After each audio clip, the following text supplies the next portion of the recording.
बिस्मिल्लाहिर्रहमानिर्रहीम। अस्सलाम वालेकुम क्लास।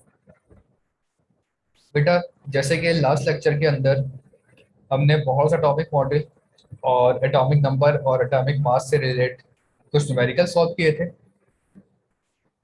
अब इसके बाद आपके पास जो है इस चैप्टर का लास्ट टॉपिक है, वो है आइसोटोप्स एंड देयर एग्जाम्पल। और उसके बाद एक छोटा सा सब टॉपिक है जो कि इसी चैप्टर का पार्ट है, वो है इलेक्ट्रॉनिक कॉन्फ़िगरेशन। तो बेटा लेक्चर नंबर 8 है आपका आइसोटोप्स और इलेक्ट्रॉनिक कॉन्फ़िगरेशन। सबसे पहले तो आपके आइसोटोप्स क्या होते हैं? Atoms of an element having same number of protons but different number of neutrons are called isotopes. ठीक है, देखिए बेटा, एक ही एटम के एलिमेंट्स जिसमें नंबर ऑफ न्यूट्रॉन्स तो चेंज हो लेकिन number of protons and electrons same हो, तो वो आपके क्या कहलाते हैं? आइसोटोप्स। देखिए बेटा, आइसोटोप एक यूनिक प्रॉपर्टी होती है एलिमेंट की। आपको पता है कि एलिमेंट का एटॉमिक नंबर जो है वो रिप्रेजेंट करता है उसके number of electrons and protons को, और मास नंबर जो है वो रिप्रेजेंट करता है उसके number of protons and neutrons. यानी मास नंबर क्या है? प्रोटॉन्स एंड न्यूट्रॉन्स का समीशन, जो आपने प्रीवियस डेफिनेशन में पढ़ा था। तो एक एलिमेंट के अंदर नंबर ऑफ इलेक्ट्रॉन्स और प्रोटॉन्स तो सेम, हमेशा सेम ही रहते हैं, बट नंबर ऑफ न्यूट्रॉन्स में चेंजेस आ सकती है। ठीक है, नंबर ऑफ न्यूट्रॉन्स के अंदर क्या हो सकता है? चेंजेस आ सकती हैं। तो एक ही एलिमेंट अपने अलग अलग नंबर ऑफ न्यूट्रॉन शो कर सकता है। फॉर एग्जाम्पल, एक एटम है आपका कार्बन। कार्बन का एटॉमिक नंबर तो होता है 6 और मास नंबर होता है जनरली 12। ज्यादातर आप 75% कार्बन के अगर आप सैंपल्स लें तो उसके अंदर आपको 6 इलेक्ट्रॉन ही मिलेंगे, 6 प्रोटॉन ही मिलेंगे, लेकिन और 6 न्यूट्रॉन मिलेंगे। ठीक है, बट बहुत ही चंद कंडीशन में पर्टिकुलर केसेस के अंदर होता क्या है कि आपने कार्बन का कोई सैंपल लिया और उस सैंपल में आपको इलेक्ट्रॉन और प्रोटॉन तो हमेशा 6 ही मिलेंगे क्योंकि वो उसका एटॉमिक नंबर फिक्स रहेगा, लेकिन न्यूट्रॉन 6 के बजाय 7 भी मिल सकते हैं। ठीक है, और बहुत ही रेयर कुछ सैंपल्स के अंदर 7 के बजाय 8 भी मिल सकते हैं। तो इस तरीके से क्या होगा कि उसके एटॉमिक नंबर में चेंजेस आ जाएंगे। पहले कार्बन का एटॉमिक नंबर क्या था? 12, लेकिन जिसमें न्यूट्रॉन एक ज्यादा है, यानी 6 न्यूट्रॉन के बजाय 7 न्यूट्रॉन है, तो उसका एटॉमिक मास क्या हो गया? 13। प्रीवियस वाले का एटॉमिक मास क्या था? 12। अब एक न्यूट्रॉन ज्यादा होने की वजह से उसका एटॉमिक मास क्या हो गया? 13, क्योंकि 6 प्रोटॉन है और 7 न्यूट्रॉन है। 6 + 7 आपके पास क्या हो जाएंगे? 13। इसी तरीके से एक और कार्बन का आपने सैंपल लिया, उसमें 6 प्रोटॉन थे, क्योंकि प्रोटॉन तो चेंज नहीं होते, वो हमेशा सेम रहते, लेकिन न्यूट्रॉन्स जो थे वो 7 के वो आपके 6 के बजाय 8 थे। तो 6 + 8 कितने हो गए? 14। तो ये जो मास नंबर में चेंजेस आ रही हैं, 12, 13 और 14, ये चेंजेस बेसिकली आइसोटोप्स कहलाते हैं। ठीक है, ये चेंजेस जो है वो आइसोटोप कहलाती हैं, और इन चेंजेस की वजह से एलिमेंट की प्रॉपर्टी में कुछ बदलाव आ जाता है। ठीक है, जनरल प्रॉपर्टीज तो एलिमेंट की सेम रहती हैं, उसका स्ट्रक्चर भी सेम रहता है, उसकी फिजिकल नेचर भी सेम रहती है, लेकिन कुछ प्रॉपर्टीज उसके अंदर और एडिशनल आ जाती हैं इस यूनिक प्रॉपर्टी की वजह से। ठीक है, तो ये यूनिक प्रॉपर्टी आपकी आइसोटोप कहलाती है। और ये जो आइसोटोप है, इन आइसोटोप में जो चेंजेस आती हैं उन चेंजेस की रिस्पॉन्सिबिलिटी किस पर होती है? नंबर ऑफ न्यूट्रॉन्स के ऊपर, क्योंकि न्यूट्रॉन्स में वेरिएशन आती है। तो वो चीज आपकी या आइसोटोप कहलाती है। तो इसकी ये दो डेफिनेशंस हैं। पहली, atom of an element having the same atomic number से number of protons but different number of neutrons are called isotope. कि अगर एक ही एटम के अंदर प्रोटॉन्स नंबर तो हमें सेम मिल रहा है लेकिन न्यूट्रॉन नंबर में चेंजेस नजर आ रही है, तो वो आपके आइसोटोप्स है। या फिर isotopes are the atom of the same element having the same atomic number but different atomic masses. कि एटॉमिक नंबर तो सेम हो बट एटॉमिक मासेस उसके क्या हो? डिफरेंट हो, तो वो आपके आइसोटोप्स कहलाते हैं। अब फॉर एग्जांपल एक आइसोटोप की हम एग्जांपल लें, आइसोटोप ऑफ क्लोरीन। तो कंसीडर आइसोटोप ऑफ क्लोरीन पहला क्लोरीन का आइसोटोप है 35, दूसरा है क्लोरीन का आइसोटोप 37। तो देखिए ये दो चेंजेस किस तरीके से आ रही हैं। एक हमने क्लोरीन का सैंपल लिया, उसके अंदर जो है वो नंबर ऑफ एटॉमिक नंबर उसका चेक किया, 17 उसका एटॉमिक नंबर था और एटॉमिक मास जो था आपका 35 था। 35 में से 17 आपने माइनस किया तो नंबर ऑफ न्यूट्रॉन्स कितने फाइंड आउट हुए आपके 18, क्योंकि आपको नंबर ऑफ न्यूट्रॉन फाइंड करने का मेथड पता है, प्रीवियस लेक्चर में हम उसको कवर कर चुके हैं। तो आपने अपने एटॉमिक मास में से एटॉमिक नंबर को माइनस कर दिया तो आपके पास नंबर ऑफ न्यूट्रॉन आ गए आपके 18। अब अगर क्लोरीन 37 की बात करें तो इसका एटॉमिक नंबर तो 17 है और एटॉमिक मास क्या है 37, ठीक है। तो इसमें कितने प्रोटॉन्स हैं 17 प्रोटॉन्स हैं और 7 इलेक्ट्रॉन है, क्योंकि इलेक्ट्रॉन प्रोटॉन तो सेम होते हैं और इलेक्ट्रॉन प्रोटॉन में कोई चेंजेस नहीं होती चाहे वो आइसोटोप के अंदर ही क्यों ना हो। तो in chlorine 37 the mass number is 37, so the number of neutrons कितने हो जाएंगे। अब आपने 37 में से 7 को माइनस 17 को माइनस किया तो आपके नंबर ऑफ न्यूट्रॉन्स कितने हो गए 20। तो देखें ये दो चेंजेस आ रही हैं, 18 न्यूट्रॉन पहले वाले क्लोरीन के सैंपल में थे और 20 न्यूट्रॉन दूसरे वाले क्लोरीन के सैंपल के अंदर थे। तो ये चीज आपकी आइसोटोप के अंदर। अच्छा इसके अंदर बेटा एक चीज की करेक्शन कर लिएगा कि यहाँ पर एटॉमिक नंबर इस 35 लिखा हुआ है, ये इसका एटॉमिक नंबर नहीं है, एटॉमिक मास है, तो आप यहाँ पर एटॉमिक नंबर उसका 17 लिखें, ठीक है। यहाँ 35 की जगह पर 17 लिखेंगे। Note, different isotopes of an element contain same number of electrons and same number of proton but different number of neutron। ये वही बात है बेटा जो मैंने आपको अभी एक्सप्लेन की थी कि आइसोटोप्स के अंदर इलेक्ट्रॉन प्रोटॉन तो हमेशा सेम होते हैं, जो चेंजेस होती हैं, जो चेंजेस क्रिएट होती है वो नंबर ऑफ न्यूट्रॉन्स की वजह से होती है। Since chemical properties of an element depend upon the number of electron in an element, therefore two isotopes of an element having same property। दूसरी बात भी मैंने आपको एक्सप्लेन की थी अभी, वो ये कि केमिकल नेचर और फिजिकल नेचर पर आइसोटोप की वजह से एलिमेंट के अंदर कोई मेजर डिफरेंस नहीं आता, बट क्योंकि नंबर ऑफ न्यूट्रॉन में चेंजेस आ रही हैं तो उसके अंदर कुछ एडिशनल प्रॉपर्टीज ऐड हो जाती हैं। जो जनरल प्रॉपर्टीज हैं वो सेम रहती हैं लेकिन एडिशनल कुछ और क्वालिटीज आ जाती हैं, ठीक है। तो क्योंकि आपके किसी भी एलिमेंट का केमिकल नेचर उसके नंबर ऑफ इलेक्ट्रॉन्स के ऊपर डिपेंड करता है। अब नंबर ऑफ इलेक्ट्रॉन में कोई चेंजेस नहीं है तो उसके केमिकल नेचर में भी कोई चेंजेस नहीं आएंगी, बेशक उसके नंबर ऑफ न्यूट्रॉन इंक्रीज होते हैं। दूसरी एग्जांपल आपकी आइसोटोप्स ऑफ हाइड्रोजन की है और एग्जाम में भी ज्यादातर वो आइसोटोप ऑफ हाइड्रोजन की ही एग्जांपल पूछते हैं। तो आइसोटोप ऑफ हाइड्रोजन देखें, आइसोटोप हाइड्रोजन के तीन तरह के होते हैं। पहला होता है प्रोटियम, दूसरा होता है deuterium and third one is tritium. और प्रोटियम आपका नॉर्मली ऑर्डिनरी हाइड्रोजन है जो कि जनरली आपको यही हाइड्रोजन मिलता है। 99.99% सैंपल्स अगर आप उठाएं हाइड्रोजन के देखें तो वो आपको प्रोटियम ही मिलेगा। और ड्यूट्रियम बहुत ही रेयर क्वांटिटी में होता है, यानी 1:15,000। अगर आप 15,000 हाइड्रोजन के सैंपल्स लें तो उनमें से कोई एक ड्यूट्रियम निकलता है और ट्राइटियम उससे भी कम होता है, ठीक है।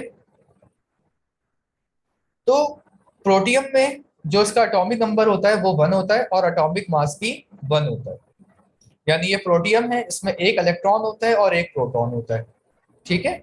और न्यूट्रॉन कोई नहीं होता, मींस नो न्यूट्रॉन, ठीक है। तो इसके एटॉमिक नंबर ये हो गया आपका एटॉमिक मास, ये हो गया आपका एटॉमिक नंबर, जो आपका फॉर्मूला होता है एटॉमिक मास और एटॉमिक नंबर फाइंड आउट करने का, ए माइनस जेड, जो हमने पीछे किया था। तो नंबर ऑफ न्यूट्रॉन्स कितने हैं यहाँ पर 0, ए माइनस जेड के फॉर्मूले से हमने सॉल्व किया तो आपके पास नंबर ऑफ न्यूट्रॉन्स आ गए 0। तो हाइड्रोजन के 99.99% सैंपल्स के अंदर न्यूट्रॉन मौजूद ही नहीं होता, ठीक है, न्यूट्रॉन एग्जिस्ट नहीं करता। तो इसका आपका ये प्रोटियम हो गया। अब ड्यूट्रियम जो है, जो कि बहुत रेयर केस में होता है, उसमें आपके पास एक इलेक्ट्रॉन है क्योंकि इलेक्ट्रॉन में तो कोई चेंजेस नहीं आती आइसोटोप में। प्रोटॉन भी एक है क्योंकि इलेक्ट्रॉन और प्रोटॉन हमेशा इक्वल होते हैं, प्रोटॉन में भी कोई चेंजेस नहीं आती। लेकिन अगर हम इसके नंबर ऑफ न्यूट्रॉन्स को काउंट करें तो इसका एटॉमिक मास होता है 2। तो एटॉमिक मास में से एटॉमिक नंबर माइनस किया, 2 - 1, इसका मतलब 1 न्यूट्रॉन। तो ड्यूट्रियम में एक न्यूट्रॉन मौजूद होता है, ठीक है। तो ये उसका आइसोटोपिक फॉर्म कहलाएगी। इसी तरह ट्राइटियम, ट्राइटियम में भी इलेक्ट्रॉन प्रोटॉन सेम है, और नंबर ऑफ न्यूट्रॉन्स की अगर हम बात करें तो इसका एटॉमिक मास 3 होता है, तो 3 माइनस 1 2 न्यूट्रॉन। तो ट्राइटियम के अंदर कितने न्यूट्रॉन है? 2 न्यूट्रॉन। तो आप देख रहे हैं चेंजेस कहां पर आ रही है? नंबर ऑफ न्यूट्रॉन्स के अंदर। फर्स्ट वन में 0, सेकंड में 1, थर्ड में 2। इससे ज्यादा नहीं हो सकते। आइसोटोप की रेंज किसी भी एलिमेंट के लिए मैक्सिमम 3 तक होती है कि उसके न्यूट्रॉन 3 टाइम तक चेंज हो सकते हैं। पहला टाइम 0, दूसरा 1, थर्ड टाइम 2।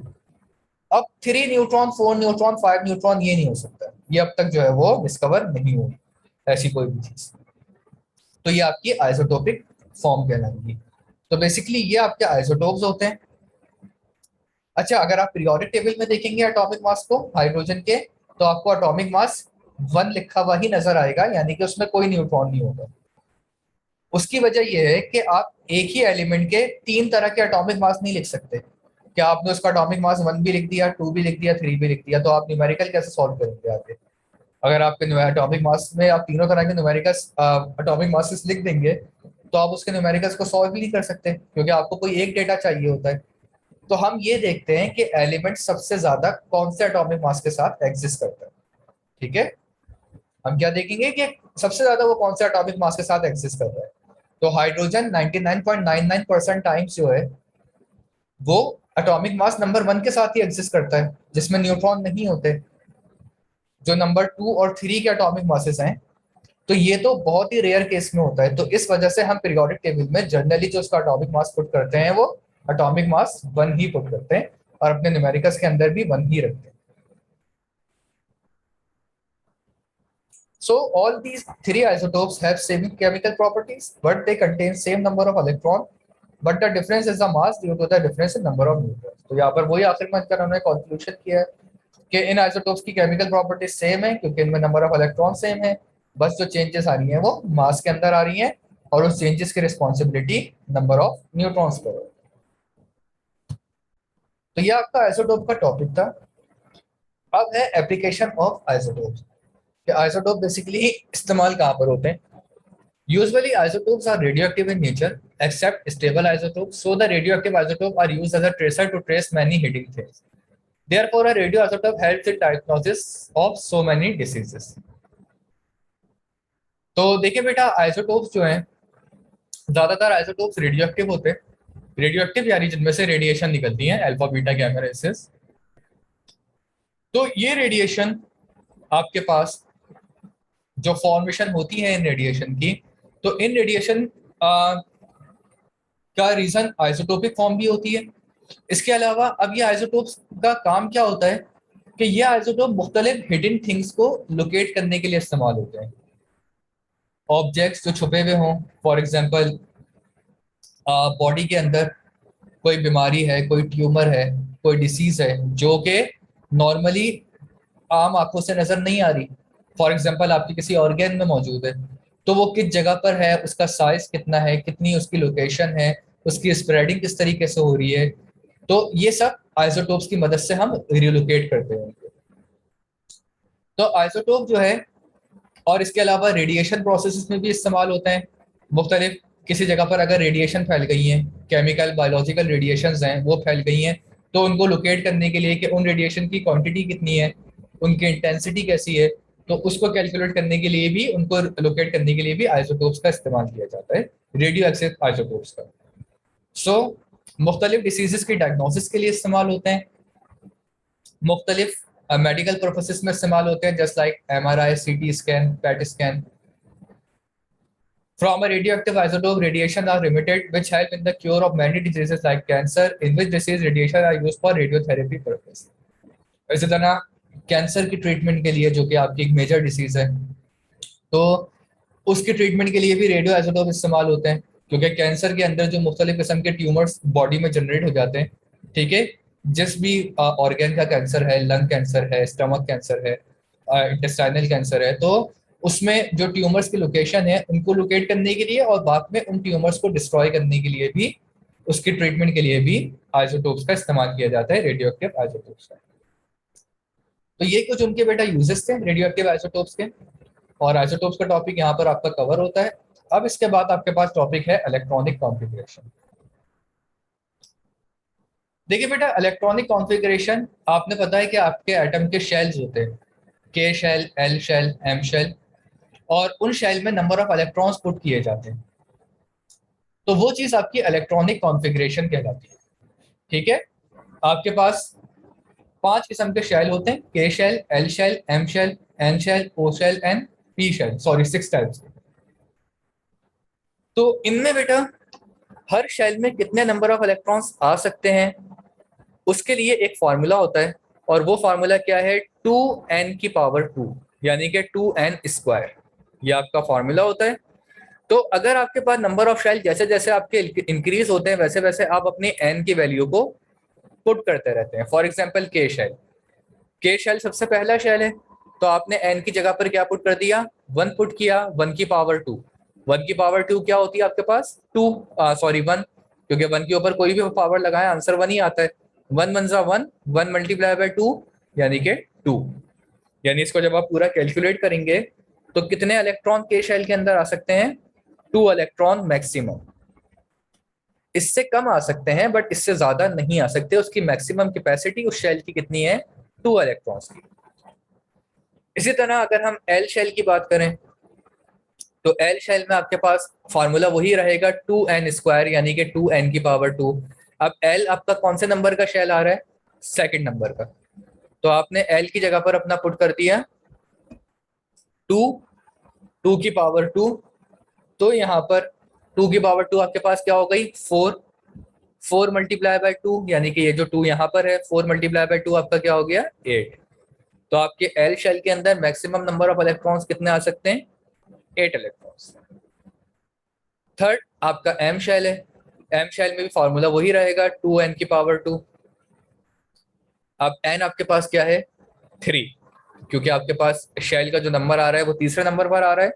तो यहाँ पर एम हो गया आपके पास 3, 3⁻²। 3⁻² क्या होती है, 9, क्योंकि 3 × 3 9, पावर रूल से ओपन करेंगे तो 3 × 3 9 हो गया, 9 × 2 आपका 18 हो गया। तो नंबर ऑफ इलेक्ट्रॉन्स आपके 18 इलेक्ट्रॉन्स हो। तो ये यानी मैक्सिमम एम शेल के अंदर 18 इलेक्ट्रॉन्स आ सकते हैं। तो ये आपकी क्या थी, इलेक्ट्रॉनिक कॉन्फ़िगरेशन। इसकी मैं आपको अभी एग्जांपल दे देता हूं तो आपको और क्लियरली समझ आ जाएगा। फॉर एग्जांपल सोडियम, सोडियम के पास नंबर ऑफ इलेक्ट्रॉन्स कितने होते हैं, 11। अब 11 को अगर हम उसके शेल में पुट करें, पहला तो आपने न्यूक्लियस बना दिया अपना, ठीक है। अब उसके बाद आपने यहाँ से शेल बनाना स्टार्ट किया। सबसे पहले तो आपका छोटा वाला सर्कल न्यूक्लियस का बनेगा। अब उसके बाद आपने शेल बनाना स्टार्ट किए। इसके बाद टोटल नंबर ऑफ इलेक्ट्रॉन्स हैं 11। तो आपको पता है पहला शेल होता है के, और के में कितने इलेक्ट्रॉन्स आते हैं, 2, जो कि हमने प्रीवियस अभी देखा है। तो आपने 2 इलेक्ट्रॉन यहाँ पर पुट कर दिए, आपका ये शेल फिल हो गया। अब रिमेनिंग कितने बचे, 9 इलेक्ट्रॉन। क्योंकि 11 में से 2 माइनस करें आपके 9 हो गए। 9 में से 8 इलेक्ट्रॉन आपने अपने एल शेल में पुट कर दिए, क्योंकि आपके एल शेल में 8 इलेक्ट्रॉन आ सकते हैं। अब 8 से ज्यादा पुट नहीं कर सकते क्योंकि इसकी मैक्सिमम कैपेसिटी 8 ही है। तो आपने 8 इलेक्ट्रॉन्स यहाँ पर पुट किए। तो आपके पास रिमेनिंग कितने इलेक्ट्रॉन बचे, एक इलेक्ट्रॉन।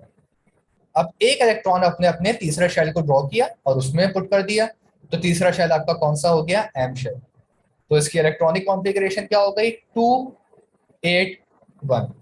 अब 1 से ज्यादा पुट नहीं कर सकते क्योंकि इलेक्ट्रॉन ही खत्म हो गए आपके पास। नंबर ऑफ इलेक्ट्रॉन 11 थे, 2 यहाँ पर, 8 यहाँ पर, 10, 1 यहाँ पर, 11।